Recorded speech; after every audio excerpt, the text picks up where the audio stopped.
Aloha from Maui. We are going to get to a couple counts of 8 today. We've got a couple different variations, some more advanced version. This is the instrumental section of our song that we're going to be working on, Nani Asagari. We're going to work on the instrumental section first. So make sure to learn this before we meet in the classroom. So we're going to start with a touch step on the right foot. Touch, touch, cross. Right, left, step back on the right. Small step, not a big step. Turn towards the right. Here we go. And 1, 2, 3, 4, cross. 5, 6, turn. 7, 8. And we're going to end that turn slightly in the diagonal. So get there however you can. Here we go. And 1, 2, 3, 4, cross. 5, 6, 7, 8. Ending here. We're going to bump. Right foot is flat, pushing from the ball of the left foot. Double bump. Front, front. Back, back. Twist, twist. I start heading to the back of the room, and I step left, arabesque, and cross over that right. Counts are 1, 2, 3, 4, twist. 5, 6, steps. 7, hold, 8, cross. 1, 2, sit, lift. So out of that arabesque, here, you're going to cross right, step back, sit, dip. All right, from the top. 1, 2, 3, 4, cross. 5, 6, 7, 8. Front, front, back, back, and twist, twist, step. 7, 8. Cross and sit, lift. From here, you're going to do 2 camels.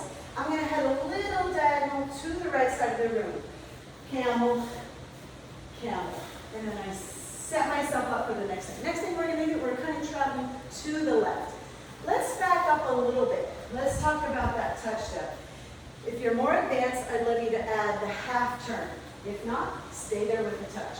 So touch on the right, step on the right, turn over the left shoulder. Touch on the left, and then cross here. So it looks like this. 1, 2, 3, 4, cross. 5, 6, 7, 8. Front, front, back, back, twist, twist. 7, 8, cross. Right, left, sit, lift. Camel. 5, 6, 7, 8.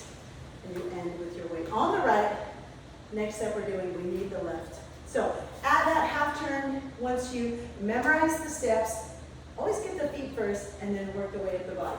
Next thing we're doing, it's pretty fast, so you don't have time for a deep hip circle. We're going to do a hip circle, a low turn, and a halo turn. So let's just talk about those briefly. Let's work our way up to that. So big hip circle. I start my hips sort of in this diagonal corner. So corner and forward, back around, low turn. Notice on the low turn, I do not cross my feet.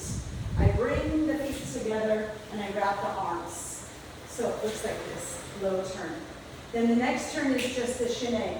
Step, step, step together. We end on the profile. So hip circle, low turn, step, step, and here you end on that profile. We are going to add the halo turn. The halo turn is the left arm comes back and around and up and over. And imagine you had a giant crown or a halo on that head.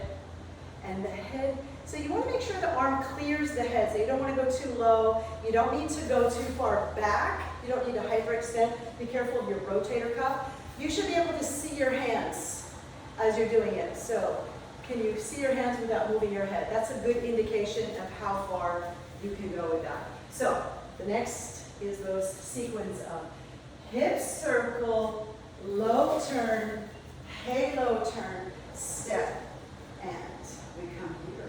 We prepare. And then as a loop, we're just going to come back and prepare for the next touch, touch. So we're just looping that section. It's a repetition of a section to drill ahead of time. Make sure you're drilling that before we get into the classroom. All right, let's take it from the top with counts. Here we go. 1, 2, 3, 4, cross. 5, 6, 7, 8. Front, front, back, back, and twist, twist, step, arabesque. Cross and sit, lift, camel, and camel. hip circle, low turn, halo turn, and step. And then just reset, wait for the music. All right, last one without music. And touch, and cross, and back, turn, front. Now those hips, and twist, twist, arabesque, cross, and sit, lift, step, left, right, hip circle left, low turn, halo turn, and step, profile. And then just come back to that reset. So again, little tip, keep those feet fairly close together, a little bit in that Egyptian style of Roxwell Sharpie. So not too wide for the feet, it'll give you a little bit more range of movement with the hips. And don't forget to use those obliques when you're doing those hip bumps. I know these are easy moves. Sometimes the easy moves take a little extra concentration. So I push from the ball, but I'm also lifting the hip. So I'm lifting the hip. I could do it without my foot. So it's not just the foot going, right? So really think about working from your muscles more than working from your bones. All right, let's drill it a bunch of times with music.